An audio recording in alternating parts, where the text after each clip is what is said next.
तो दोस्तों कैसे हैं आप लोग। आशा करता हूँ आप लोग बहुत अच्छे होंगे और अच्छे से स्टडी कर रहे होंगे।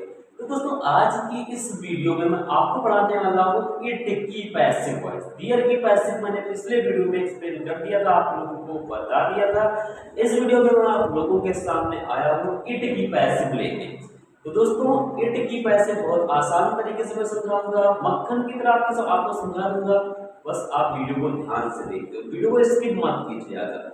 वीडियो को स्किप मत कीजिएगा। अगर आप चैनल पे नए हैं तो चैनल को सब्सक्राइब करें, जिससे इंग्लिश को आसानी के साथ आप अंडरस्टैंडिंग कर सकें।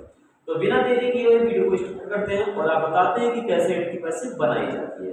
तो दोस्तों ये लिखा है it is now time to play cricket. ये एक्टिव वॉइस है।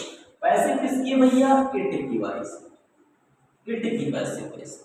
एग्जाम में पैसिव वॉइस हमेशा पूछा जाता है, ठीक। तो लिखा है इट इज नाउ, अब समय है। इट इज नाउ टाइम, अब समय है to. It is now time, अब समय है टू प्ले क्रिकेट, क्रिकेट खेलने के लिए या क्रिकेट खेलने के लिए अब समय है। ये मेरी हिंदी हो जाएगी। तो दोस्तों जो मेरा पैसिव वॉइस होता है वो ट्रांसफॉर्मेशन का अंग है, उसको मैं आपको समझ बताऊंगा, ठीक है। तो आप यहाँ पे समझिए इस वीडियो में इट की पैसिव वॉइस, ठीक। तो इट की पैसिव बनाने के लिए आप बिल्कुल आंख में आंख लगा के देखो, बोर्ड को ध्यान से देखो, इट की पैसिव चुटकियों में आपके समझ में आ जाएगी। बस आप केवल वीडियो को ध्यान से देखो। इट की पैसिव, डियर की पैसिव, दुनिया की कोई भी ऐसी पैसिव वॉइस नहीं है जिसको आप कर नहीं सकते हो। आप चैनल को सब्सक्राइब कीजिए और मुझसे जुड़िए। आपको इंग्लिश में जीरो से हीरो बना के रख छोड़ूंगा। आप देखिए मेरे वीडियो को ध्यान से देखिए। तो सबसे पहले दोस्तों आप क्या करोगे, इट की पैसिव में इट लिखा है तो आप ऐसे ऐसे इट लिख दीजिए, कोई दिक्कत नहीं भैया।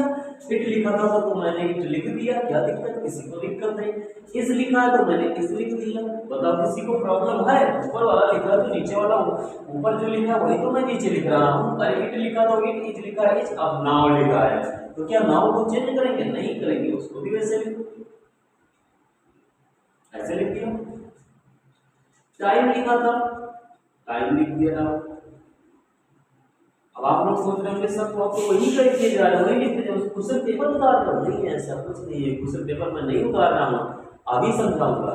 सोच रहे होंगे तो वही लिखते जा रहे हो। इट लिखा था तो इट लिखा, इस लिखा था इस लिखा, नाउ लिखा था नाउ लिखा, टाइम लिखा था टाइम लिखा, टू लिखा तो टू भी यहाँ पे लिखा जाएगा भैया। टू लिखा है तो टू भी लिखा जाएगा। कैसे देखो, कैसे तो टू हमने लिख दिया, यहाँ पे ऐसे टू लिख दिया। नहीं नहीं नहीं, टू नहीं लिख सकते, टू नहीं लिख सकते। क्यों? रीजन, अर्थ आपका नहीं स्पष्ट हो पाएगा दोस्तों, अर्थ नहीं स्पष्ट हो जाएगा। देखो इट की पैसिव में क्या होगा कि जहां पे टू लिखा होगा वहां पे आपको फार लिखना है, जहां पे टू लिखा होगा वहां पे आपको फार लिखना है। तो दोस्तों यहाँ पे टू लिखा था तो मैं क्या लिखूंगा? फार लिखूंगा। ऐसे देखो, इट लिखा था इट, इज लिखा था इज, नाउ लिखा था नाउ, टाइम लिखा था टाइम, टू के स्थान पे मैंने लिख दिया फार। क्रिकेट लिखा है तो आप देखो प्ले को छोड़ के आगे चलिए, क्रिकेट लिखो तो यहाँ पे मैंने लिख दिया क्रिकेट, क्रिकेट लिख दिया क्रिकेट।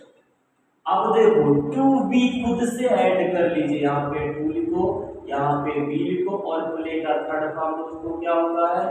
प्लेड। बस ये पैसिव वॉइस। घर में घरवाली का, ससुराल में साली का और पैसिव में थर्ड फॉर्म का बहुत ही ज्यादा महत्व होता है दोस्तों, बहुत ही ज्यादा महत्व होता है। घर में घरवाली का, ससुराल में साली का और पैसिव में थर्ड फॉर्म का बहुत ही ज्यादा महत्व होता है। अगर आप पैसिव में थर्ड फॉर्म भूल रहे हो इसका मतलब पैसिव वॉइस आपकी गलत जाएगी, ठीक। इट लिखा था मैंने इट लिखा, इस तरीके से आप समझ सकते हो, ठीक। अगला क्वेश्चन से मेरे सामने इट लिखा है फिर मैं इट लिखूंगा, इस लिखा है फिर मैं इस लिखूंगा, टाइम लिखा तो फिर मैं टाइम लिखूंगा, टू लिखा तो टू के स्थान पे मैं क्या लिखूंगा दोस्तों? फार लिखूंगा। कंप्यूटर लिखा तो मैं कंप्यूटर ऐसे लिखूंगा, कंप्यूटर लिख दिया, कोई दिक्कत नहीं होनी चाहिए। टू बी मैं खुद से ऐड करूंगा, सबको पता है। और लर्न का थर्ड फॉर्म दोस्तों क्या होता है? लर्न होता है, लर्न। ये मेरा पैसिव वॉइस तैयार हो जाएगा। इट लिखा था इट, इज लिखा इज, टाइम लिखा टाइम, टू के स्थान पे फार, कंप्यूटर और to be learned, computer to be learned हो जाएगा। देखो इट लिखा था लिखा, इज लिखा था टाइम लिखा, टू के स्थान पे मैंने बताया और तो फार हो गया, कंप्यूटर लिखा जाएगा। उसके बाद में आपको टू वी खुद से ऐड करना है, क्या? अर्थ स्पष्ट करने के लिए। और लर्न का थर्ड फॉर्म दोस्तों लर्न होता है, ये हो जाएगा।